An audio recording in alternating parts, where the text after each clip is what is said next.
If you want to use Zoho Mail with your custom domain on Hostinger, this video will walk you through the exact setup step by step. We'll configure the DNS records properly so your email can start working, and we'll also make sure you understand what each record does as we go.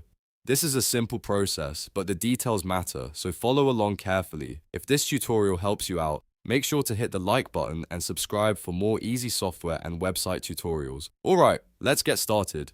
First, log into your Hostinger account. Once you're inside the dashboard, you need to go to your domain settings, look for the domain section, then open DNS or the DNS zone editor. This is where all of your domain records are managed, and this is where we'll connect Zoho Mail to your domain.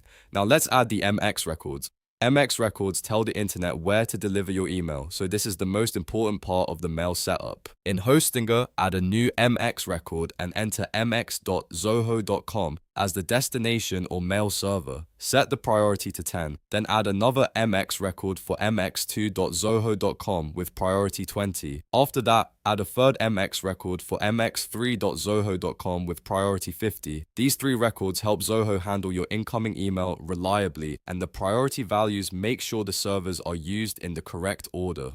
Once the MX records are added, the next step is to add the TXT record for Zoho verification. Zoho uses this record to confirm that you actually own the domain. When you create the TXT record, copy the verification value Zoho gives you and paste it into the record exactly as instructed. If you miss even one character, verification may fail, so take your time and double check it before saving. After that, you'll need to add the SPF TXT record. SPF helps prevent email spoofing and tells receiving mail servers that Zoho is allowed to send mail on behalf of your domain. In the TXT record field, enter by v equals SPF1 include :zoho.com ~all. This is a standard SPF setup for Zoho Mail, and it's important for email deliverability. Without it, your messages may be marked as spam or rejected by some inbox providers. Now that all of your records are entered, save the changes in Hostinger.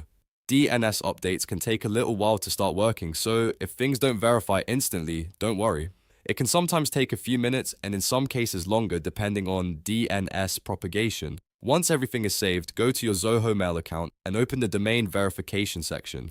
Click Verify Domain and Zoho will check your DNS settings to confirm that the records are correct. If verification succeeds, that means your Hostinger domain is now properly connected to Zoho Mail. At that point, you can continue with setting up your mailboxes and using your new email address. If something doesn't verify right away, go back to Hostinger and make sure the MX records, TXT verification record, and SPF record were entered correctly with no extra spaces or typos.